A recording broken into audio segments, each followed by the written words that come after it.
بسم اللہ الرحمن الرحیم۔ السلام علیکم ناظرین، حضور صلی اللہ علیہ وسلم ہر بیوی کے پاس ایک دن رہتے، باقی ازواج مطہرات البتہ باری والی زوجہ کے پاس اکٹھی ہو جاتی۔ ایک دفعہ حضرت عائشہ کی باری تھی جب حضرت زینب ابن ماجہ کی روایت کے مطابق بلا اجازت ان کے حجرے میں داخل ہوئی۔ آپ کو معلوم نہ تھا کہ حضرت زینب موجود ہے۔ اندھیرے میں آپ نے ان کی طرف ہاتھ بڑھایا تھا کہ حضرت عائشہ بولی یہ زینب ہیں۔ آپ نے ہاتھ کھینچ لیا، اس پر ان دونوں میں تکرار ہونے لگی اور ان کی آوازیں بلند ہو گئی۔ ادھر نماز کھڑی ہونے لگی تو حضرت ابوبکر نے آپ کو بلا لیا۔ حضرت عائشہ بولی ابھی نماز ادا کرنے کے بعد میرے والد مجھے خوب ڈانٹیں گے۔ ایسا ہی ہوا، حضرت ابوبکر نے انہیں سختی سے ڈانٹا کہ تم حضرت محمد صلی اللہ علیہ وسلم کے سامنے اس طرح بولتی ہو۔ ایک بار رسول اللہ صلی اللہ علیہ وسلم حضرت عائشہ رضی اللہ عنہا کے پاس آئے تو انہوں نے پوچھا آج کہاں رہے؟ فرمایا اے حمیرہ ام سلمہ کے پاس تھا۔ کہا ام سلمہ سے آپ کا جی نہیں برتا، مجھے بتائیں اگر آپ ایک وادی کے دو کناروں پر اترے، ایک سے گھاس چرا لی گئی ہو اور دوسرے کنارے پر کوئی گھاس کھانے والا نہ آیا ہو، آپ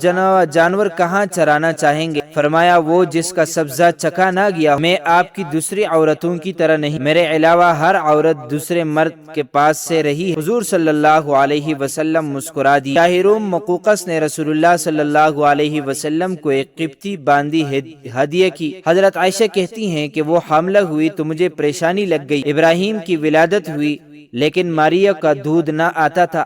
آپ نے بچے کے لیے دودھ دینے والی بھیڑ خریدی جس کا دودھ پی کر وہ موٹا اور سرخ اور سفید ہو گیا۔ ایک دن آپ ابراہیم کو اپنی گردن پر اٹھا کر لائے اور پوچھا عائشہ بچے کی مجھ سے مشابہت کے بارے میں کیا خیال ہے؟ میں نے سوتاپے کی وجہ سے کہا مجھے تو آپ سے کوئی مشابہت نظر نہیں آتی۔ فرمایا بچے کی صحت کے بارے میں کیا کہتی ہو؟ میں نے کہا جو بیڑوں کا دودھ پیتا ہو وہ ایسا ہی ہو جاتا ہے۔ حضرت عائشہ فرماتی ہیں میں ان عورتوں سے چڑھتی تھی جو اپنا آپ رسول اللہ صلی اللہ علیہ وسلم کو ہبہ کر دیتی تھی۔ میں کہتی تھی بھلا کوئی عورت اپنے تئیں ہبہ کر سکتی ہے؟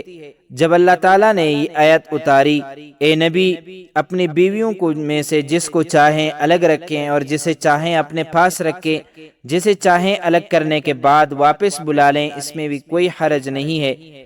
تو میں نے کہا مجھے لگتا ہے آپ کا رب آپ کی خواہش پوری کرنے میں جلدی کرتا ہے۔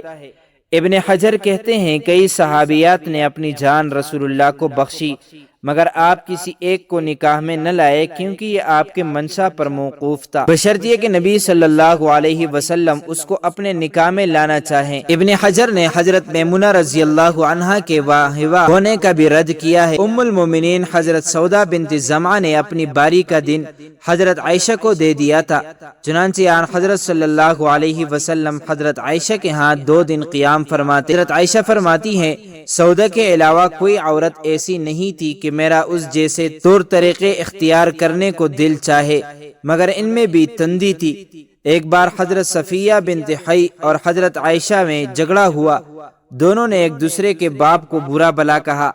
رسول اللہ نے سنا تو فرمایا صفیہ تم ابوبکر کو گالی دے رہی ہو۔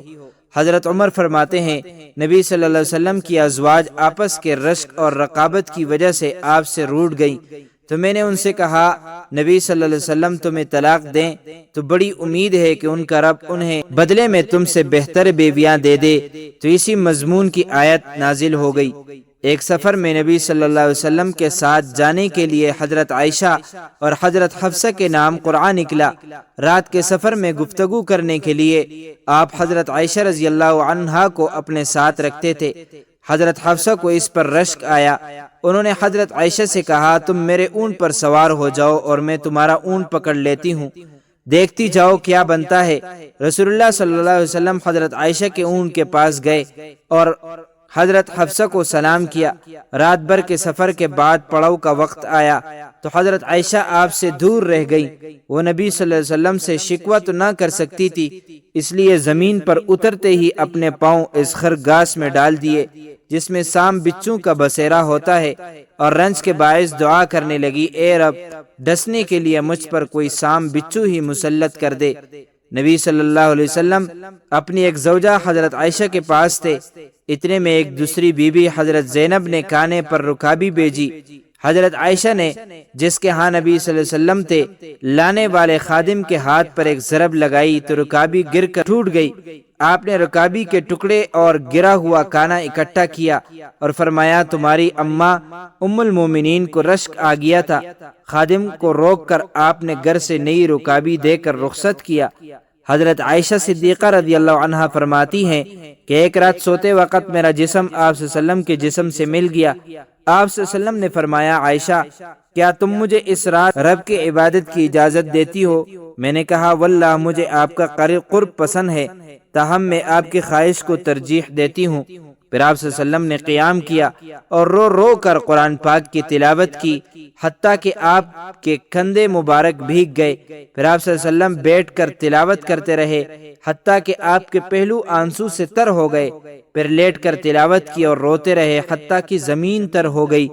آپ صلی اللہ علیہ وسلم کے پاس جب حضرت بلال رضی اللہ عنہ آئے تو انہوں نے کہا یا رسول اللہ میرے والدین آپ پر قربان، کیا اللہ تعالیٰ نے آپ کے آئندہ اور گزشتہ کے تمام گناہ معاف نہیں کر دیے؟ فرمایا بلال پھر میں شکر گزار بندہ نہ بنوں؟